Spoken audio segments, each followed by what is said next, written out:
Only last summer I promised myself never to return to Capilavado. And yet ahead of me, only 2 miles away, is the villa I have tried so hard to forget. The thought of it brings everything back. Above all, the terrible memory of the pergola with its pillars. Yet here I am, hurrying in answer to the only summons that could bring me back.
I keep wondering about the two of them, about Angus and Rosemary.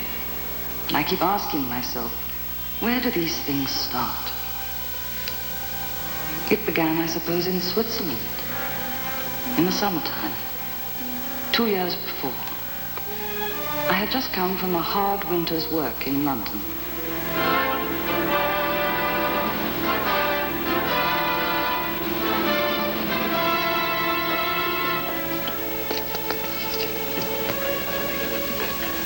Ah, you are on time, Miss St. Rogers. And the train was not late bringing you up from the valley? I shouldn't have minded if it had been. The valley is so beautiful at this time of the year. How with the mountains? One can look down and up as desired. In the valley, one is limited. One can look only up. Prenez ces valises dans la chambre de mademoiselle.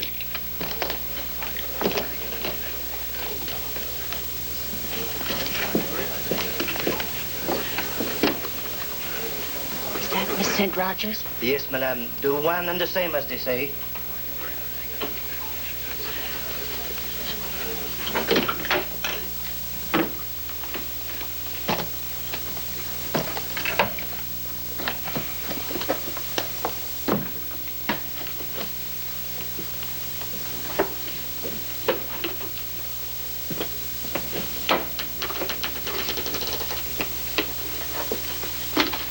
Thank you.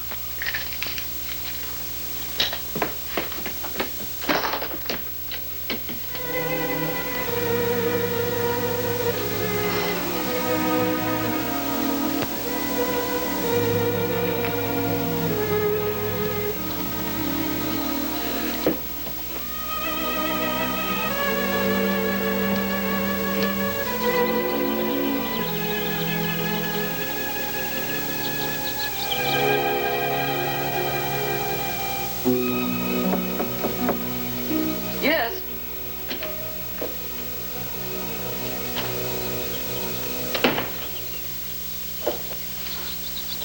Miss St. Rogers, excuse me. Oh, I'm sorry to come charging in here like this, but, well, I know it's an overworked word, but I'm desperate. I had to speak to you before it's too late. Have we met? I'm Flora Russell from Oklahoma City. I'm afraid I know neither. Oh, you see, there's this little paper that's published here at the chalet about the guests. You're Solange St. Rogers. You live in London. You're a lawyer. And you specialize in divorce. It's true. I do take a great many divorce cases. It's hard work, but it pays well.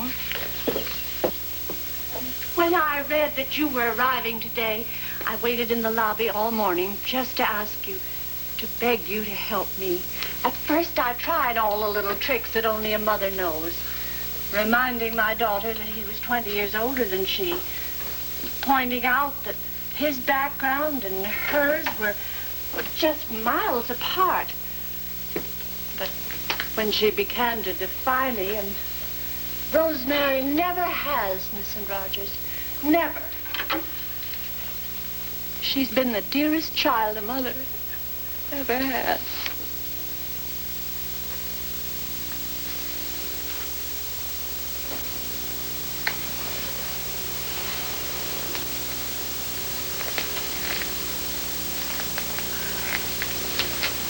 Finally, I just came out with some plain Oklahoma talk. And when that failed, I packed up our bags and moved up our return reservations. But she won't leave him. When I heard that you were coming, then, well, don't you see? Oddly enough, Mrs. Russell, I do. Your daughter has fallen in love with an older man, and he's obviously not an American. Well, that's just what I pointed out to Rosemary. He's a foreigner. Does he speak English? He's English. Oh, I beg your pardon. It's all right. Really. Well, how do you imagine I could help you? Prove he's still married. I'm sure he is. But why? Because he's admitted it. There are laws about this sort of thing. I think your problem's quite simple. A sharp application of the rod. I'm afraid it's not that simple. First off, Rosemary adores him, and he's in love with her. He's admitted he's married, but his wife ran away, he claims. He says that he's spent money like water trying to find her. Oh, not that he wants her back, but if she's alive, he wants to know it, to arrange a divorce. And if she's dead, he intends to marry Rosemary. That disturbs you? Well, I had other plans for her. A boy her own age from a good college. A boy, no doubt, with money. Money has nothing to do with it. This man is wealthy. I just don't like him, Miss St. Rogers. Have dinner with us tonight. That's all I ask. Just tell me what you think of him. Please. I'm sorry. It's been a long, dreary winter. I'm tired.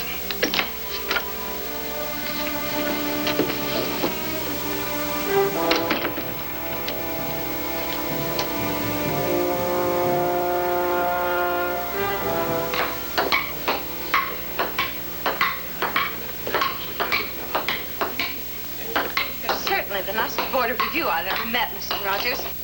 I trust Mr. Martin has not been informed that he's passing on parade. Angus doesn't have to be warned about anything. He's perfect just as he is.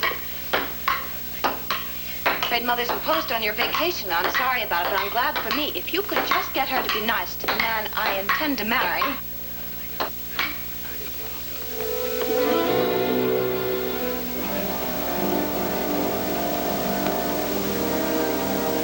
I could understand why Rosemary was attracted to Angus Martin. And there was no doubt he was as deeply in love with the girl as she was with him. And why was it I felt there was something wrong? Why did I feel a growing premonition that Mrs. Russell's doubts, her fears, were somehow justified?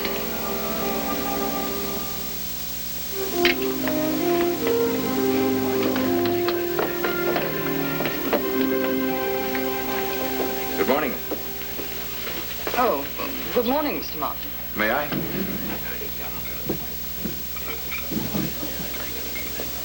Well, am I wrong to love her? Mr. Martin, I've learned there's no such thing as right or wrong, just a sort of blending of both. I suppose Rosemary told you that her mother insisted on my meeting you. She did. Well, I've met you, and that's that. It's no affair of mine. But I want it to be. And so does Rosemary. We feel you're the one person who can help us. Help me, really. I'm a painter. You wouldn't have seen my things in London. I've shown mostly in Rome and Paris. A wealthy painter, I understand. Certainly not from painting. It's a legacy from an uncle. I married when I was an art student. I married the girl who posed for me. It was never a very happy marriage, but after 2 years, it became impossible. My wife always wanted a beautiful home, so I bought some property on the Italian Riviera and built a villa for her.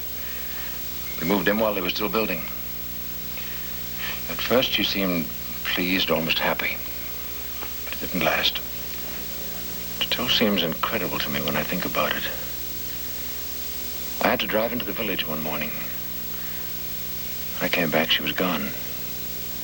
The servants hadn't seen her go. She just took most of her clothes and left. Did she write to you? Asking for money. To be wired care of a post office in Charing Cross Road. I arranged for over £100 to be sent to her. Did she acknowledge? Yes.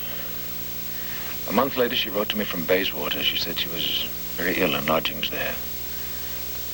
I set out for London and found her. I offered to make any settlement she liked within reason if she'd agree to divorce me. She promised to think it over and asked me to come back the next morning. And I put a lot of money in her account, over £1,000. Next day it was gone. So was she. There was one more letter from Portsmouth that simply said she'd no intention of divorcing me. From that day to this, I haven't heard another word. I'm sure she's dead, or she'd certainly have written asking for more money, but if she's alive, perhaps now she'll agree to divorce me.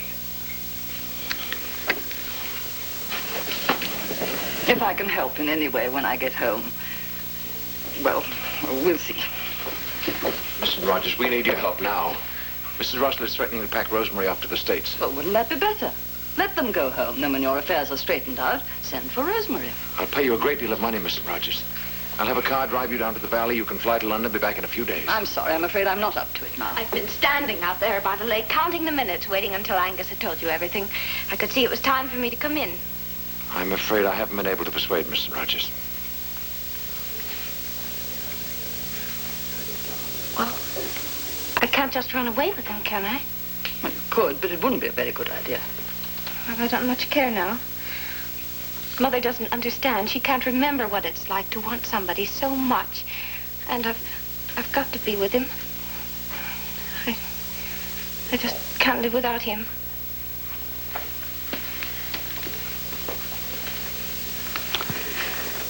Well, you might at least ask the waiter to bring me some more coffee. I hate to fly on an empty stomach. If only I'd listened to my mind and not my heart. If only I hadn't felt sorry for them, then perhaps none of it might have happened.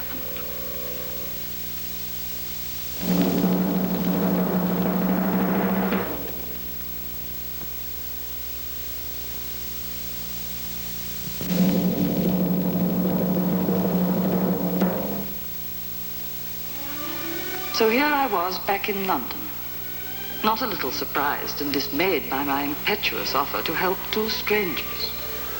I called the landlady on Hereford Street, where Mrs. Martin had last taken lodgings.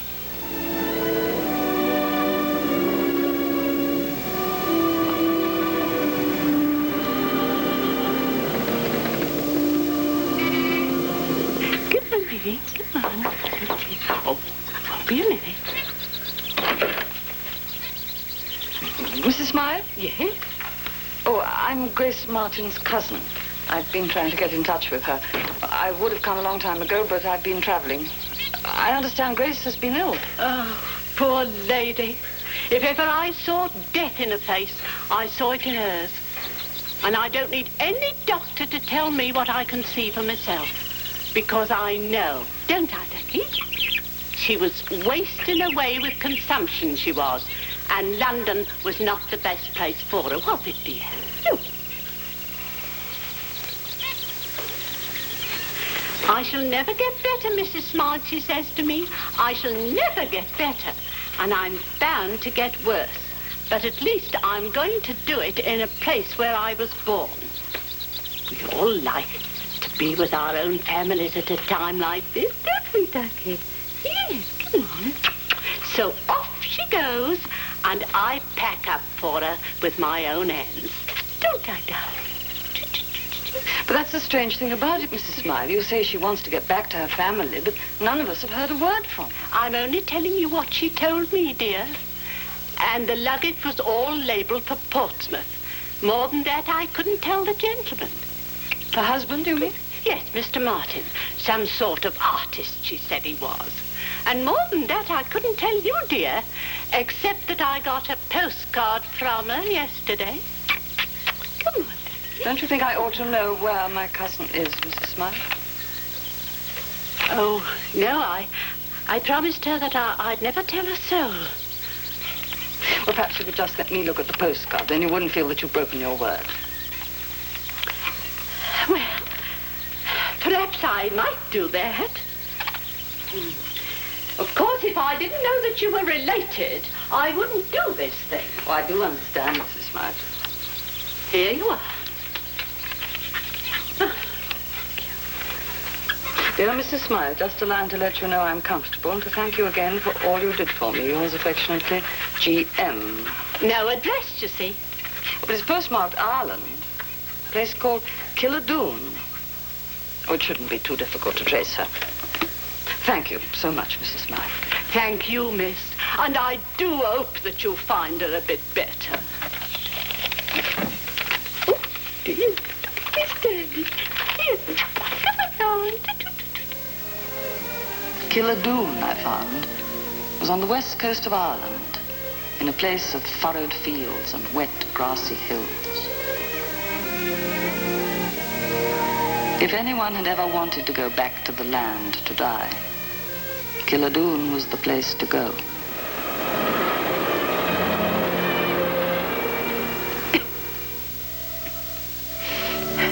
I thought Angus would eventually manage it.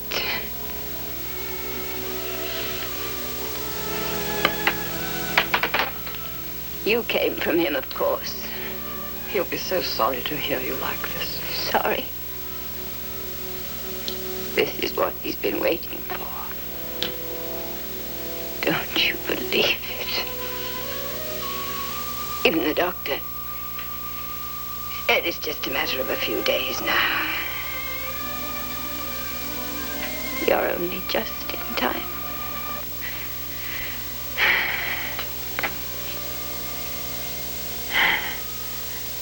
How upset Angus would have been if he hadn't got his proof. However, there's no need to worry about that now. Here I am, and there you are. If you'd like to wait until I die, you may. And go back and tell him all about it.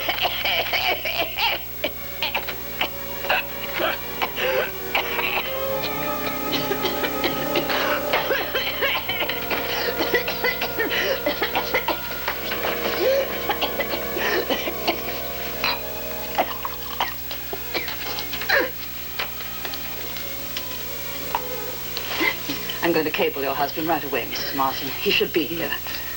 Do you hear me?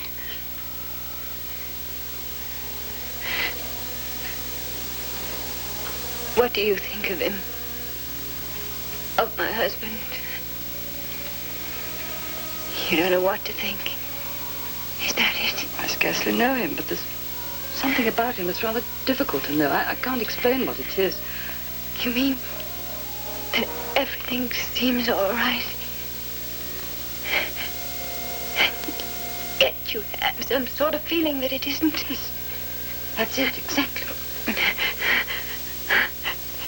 Very well, then. Send for him. Oh, he's waited long enough for his day of triumph. Let him come.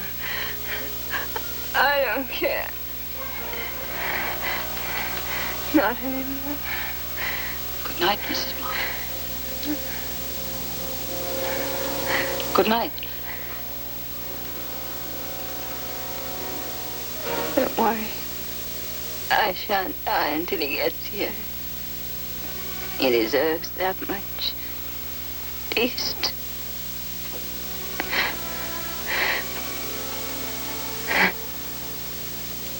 Angus Martin flew in as soon as he got my cable. I don't know what he and Grace said to each other when they met, but once they had talked, she seemed to have no wish to live.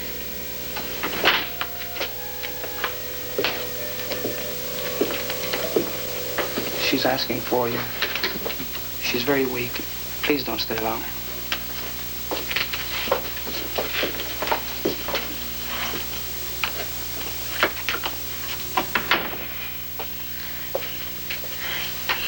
You've been good to me.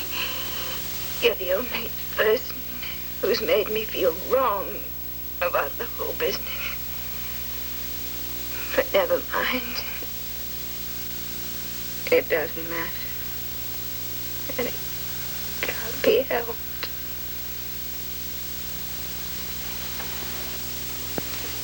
Mind him. Play straight. You hear me? Make him play straight. As I have. Grace, I don't understand. Davy. I'm talking about Davy. Davy.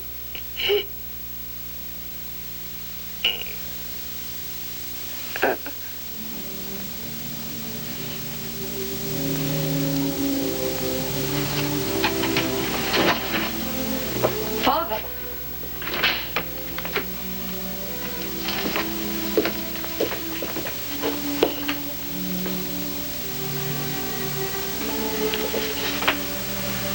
Nenne men haar, als een big als een sprint niet af van men.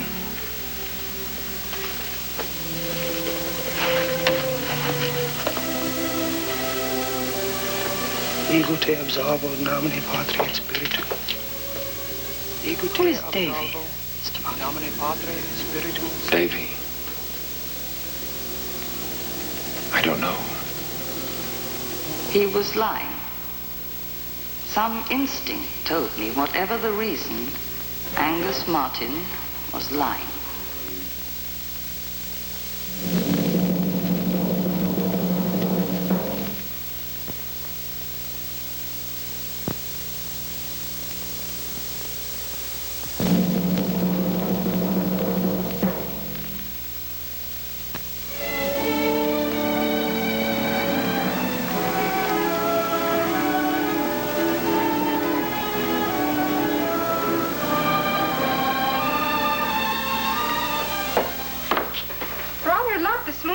Rogers? Oh, those can be filed. Oh, there's not much we can do about that one. It's the usual form letter.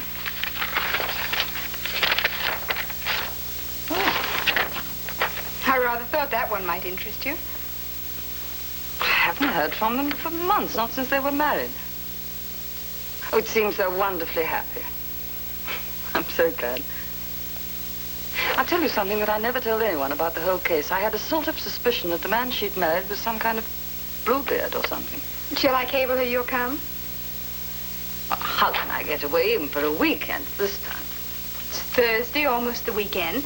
I phoned the airline. You could be in Rome this afternoon and in Capolavoro by tonight.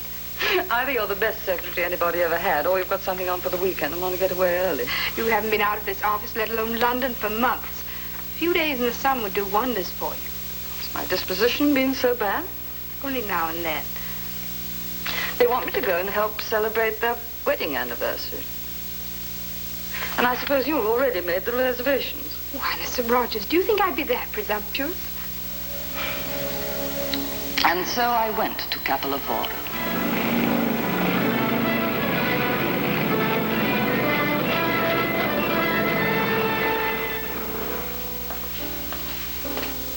I had been terribly wrong about Angus Martin. I suppose that was partly what had made me accept Rosemary's invitation to stay. I felt I had wronged him. I wanted to set it right.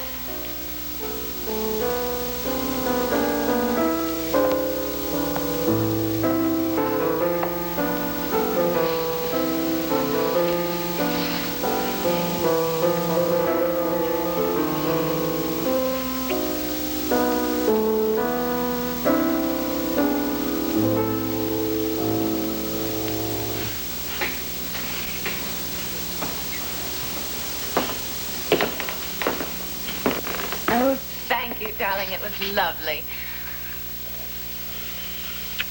Thanks, Chopin. You know, I'm continually reminding Rosemary that we tend to give too much credit to the interpreter and not enough to the creator. I think any pianist can play Chopin if he really sets about it.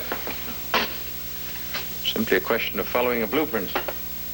In this case, a piano score. Oh, he's maddening, isn't he? He can do anything.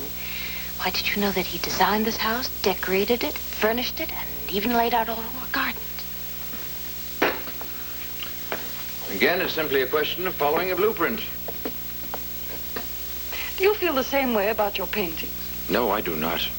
There I'm on my own. I start with a canvas, brushes, oils, and stroke by stroke, a picture emerges where there was nothing. That's creative. I should like to see some of your work. I'm afraid that will be impossible. You see, they're mostly out on exhibit. Why, darling, you still have some portraits in the studio. I don't think Mr. Rogers would care to see those. Oh, but I'd like to see them very much. They're scarcely representative. Now, Mr. Rogers was in London this morning. She must be ready to drop from exhaustion. I'm sorry. I am a little tired. I'm so glad for you both. So glad that you found such happiness.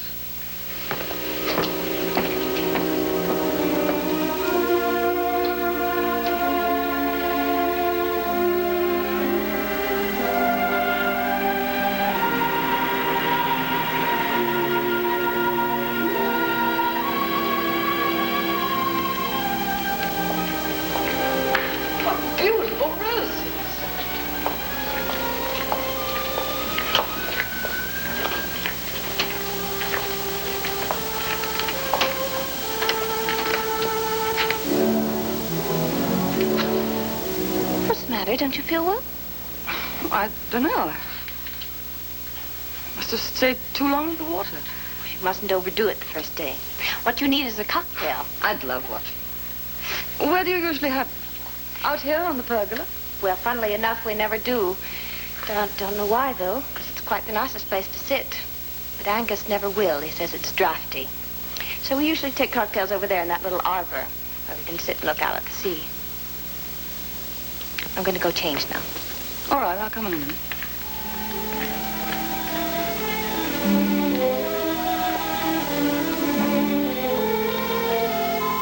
Curiously, the heat seemed to have gone out of the sun. There was a draft.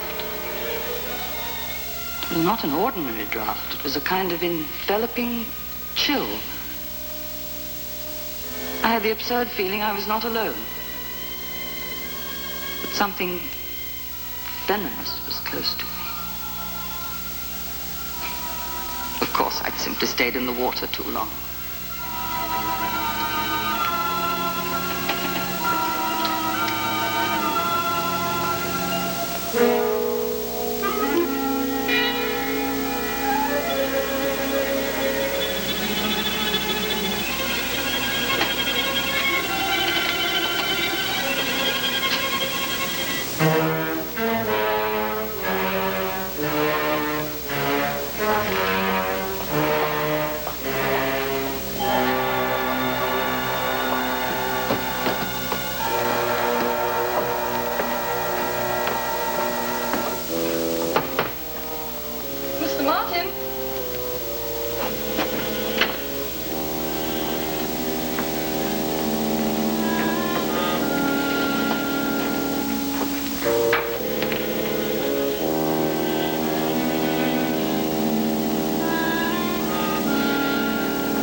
Beauty in any of his work. It was the work of a man whose soul was sick.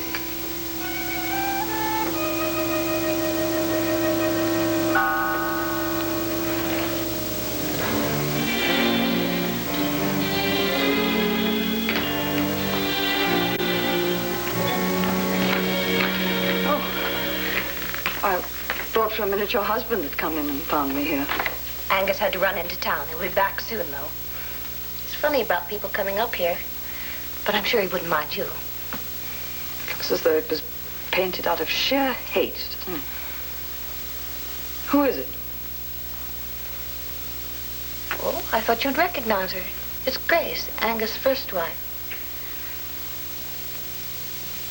Grace? Was she so very changed when she was dying? Yes, she was. She hardly looked the same woman.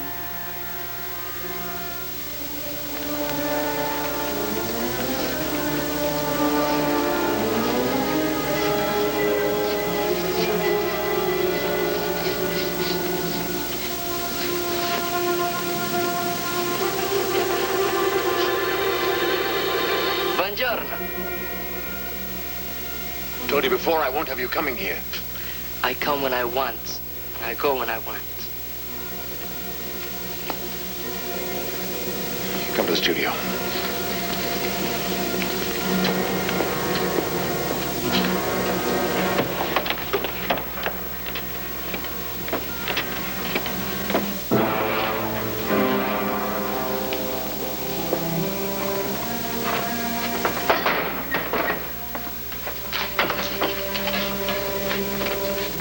You do this once more, Pietro, you won't get another lira out of me.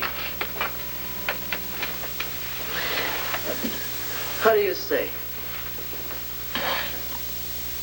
Death, taxes, and Pietro. None can be avoided. Don't try to threaten me. What about my money? The lira? Well, I waste my time.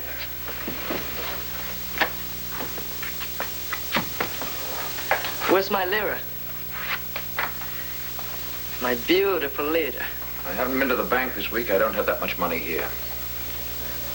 Then you know what will happen.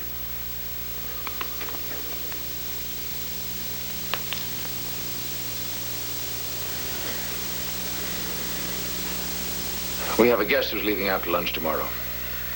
Be back at 4. I'll have it then. Okie dokie. I'll wait.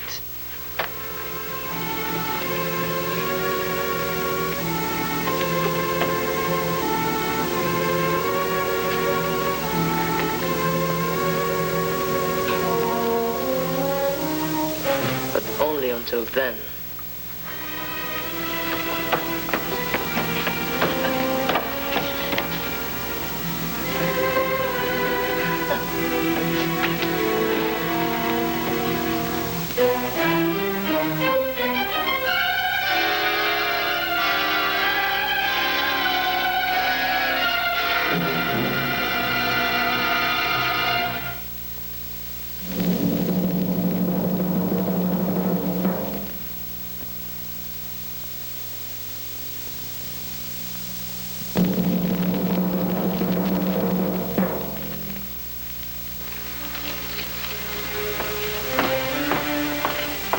I've been trying to get you alone all day. I must talk with you. Yes, Solange, dear, of course. Could you come to London with me for a while? I mean, when I leave with me? But why? Well, I can't explain, but it will be better for you. Leave Angus? I'm afraid it's out of the question. That's just the point. Oh, I'm saying this very badly, but there are problems, legal problems, about his first wife. Angus never said anything about any problems. Do you have a gun in the house? Well, yes, Angus gave me a little automatic pistol a few weeks ago because he has to be away so often, but what has that got to do with it? Where is it? Well, it's in the bedroom, but... Well, any moment now, we'll hear one of nature's most gratifying sounds, the popping of champagne corks.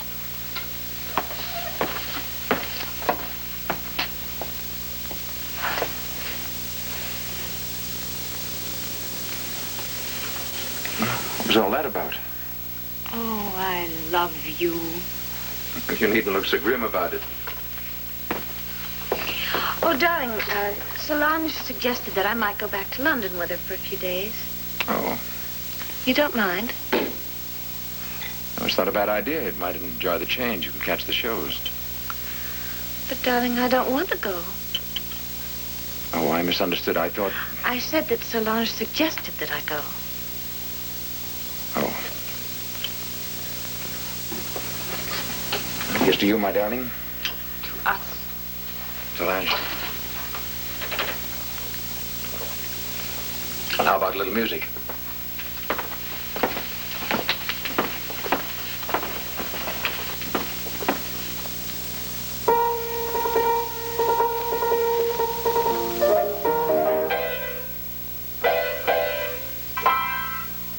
Darling, there seems to be something wrong with the piano. Why don't you look? This was in it. Something our friend Chopin left, no doubt. Why don't you open it?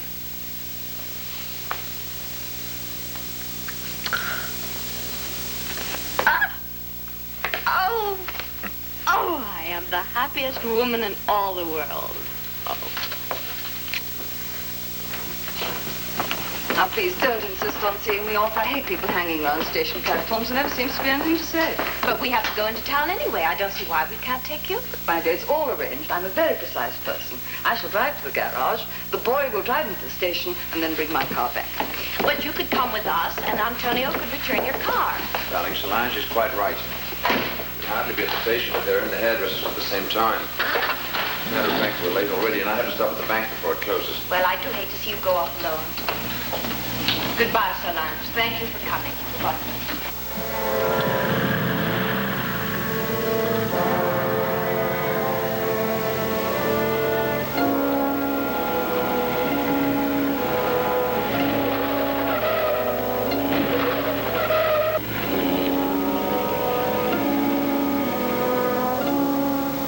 I drove away swiftly, not looking back for fear Angus might read my thoughts. But I had no intention of going to London just then. My work was not finished at Capolavoro. Angus had told Pietro to be back at the studio at 4 o'clock. I drove around until I was sure Angus and Rosemary had left the villa.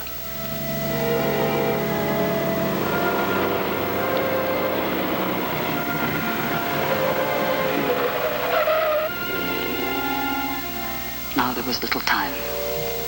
I turned the car back to Capolavoro. If I hurried, I could finish what I had to do before Angus returned.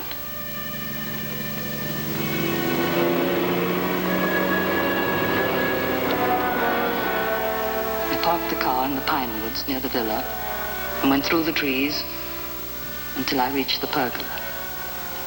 Again, that overpowering chill took me, as if I were in the presence of something evil.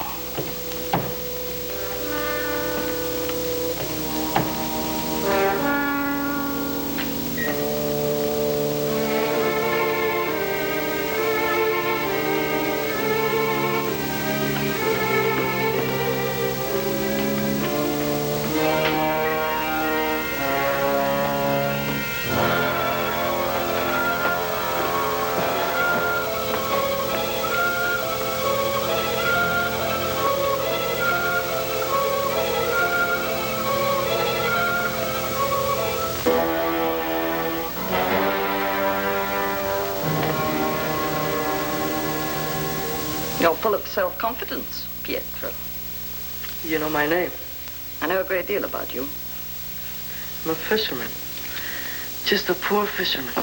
And what is a poor fisherman doing in this studio? I was told to be here at 4. I came early.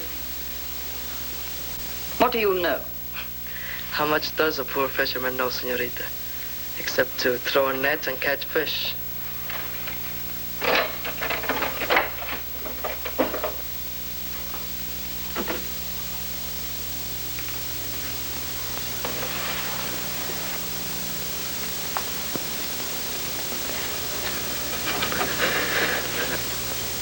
What happened to her?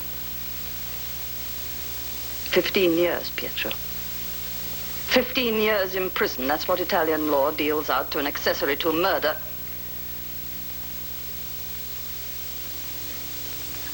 I'll go. I'll wait outside for Mr. Mount. Pietro, I assure you I know how to use this. You've been getting money from him.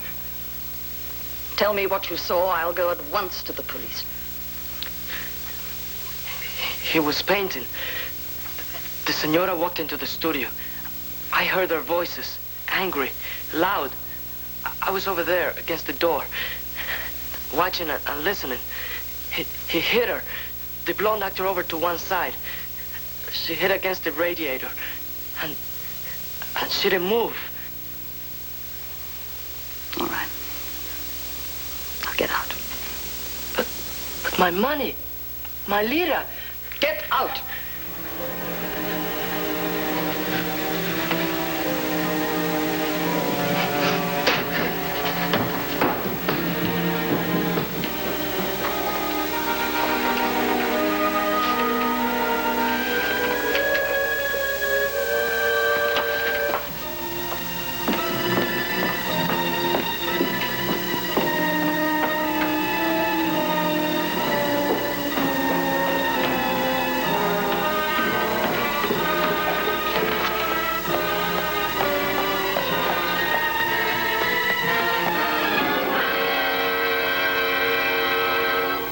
I saw him leave the studio. Well, don't look at me like that. I saw the painting. That woman who died in Ireland. You were never married to her, were you?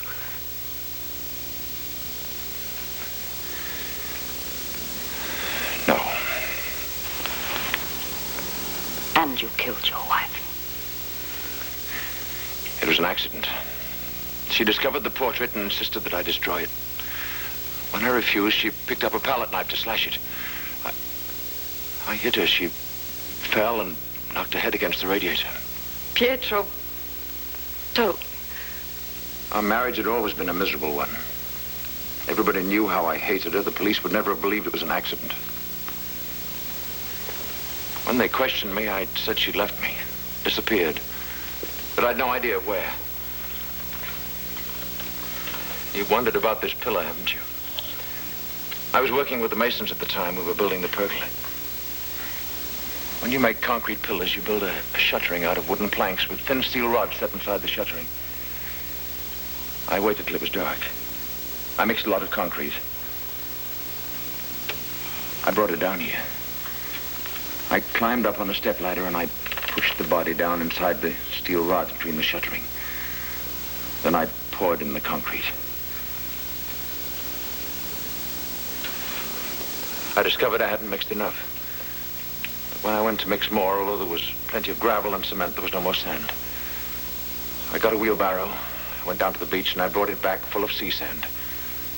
That's why the pillar never dried out properly. And just as I was finishing, I turned around, and there was Pietro. He'd been watching. He demanded money, or else he'd go to the police. I paid him. I'd no choice. He was never satisfied. They kept coming back. So you've been lying about everything? From the beginning? Oh, I must admit it was clever. All those carefully planted clues to lead me to the cottage in Ireland. Tell me, who was she, that woman who died so conveniently? We studied art together years ago. After that night, I couldn't bear to be here. I went to Paris, and I happened to run into her. She was very ill with tuberculosis. She was very worried about the future of her little son, Davy. After I met Rosemary in Switzerland, I remembered this girl. I flew to Paris to see her. I told her my plan. She'd pretend to be Mrs. Angus Martin for the short time she had to live. I would pay for her son's education and settle £5,000 on him. When she was dying, she said, I hope he plays straight as I have. Mind he plays straight. Have you? Of course I have. David's just entered Cambridge. He thinks his mother died on a voyage, was buried at sea. Tell me one thing. Why didn't you sell this place? Take Rosemary and settle somewhere else. Don't you suppose I've wanted to? If I sold it, the new owners might make alterations. They might pull down the pergola. You do realize that I shall have to notify the police. What good would that do? I didn't intend to kill her. Isn't Rosemary's happiness more important than handing me over to the law? It's not for me to decide. Do what you like, Solange. I only know I'll never be free of her. She'll always be there, nagging, mocking at me.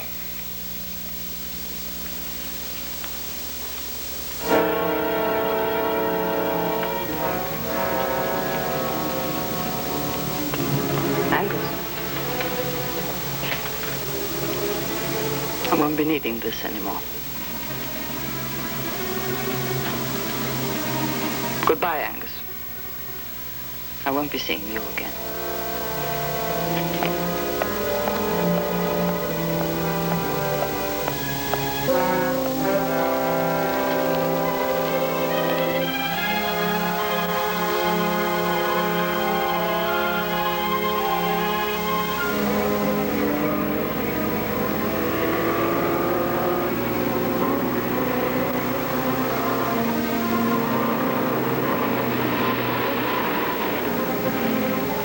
I had promised myself never to return to Capilavaro. Yet here I am, hurrying back, in answer to a summons I couldn't refuse.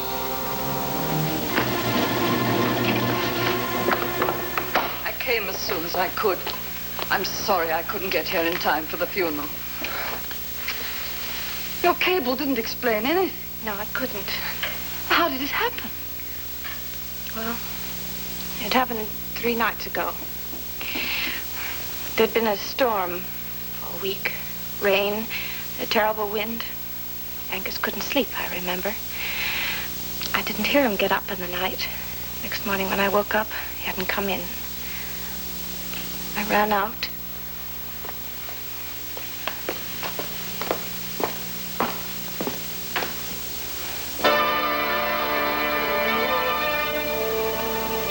He was dead. Crushed. That pillar there, next to the one he was always painting, must have been weakened by the storm. It fell on him.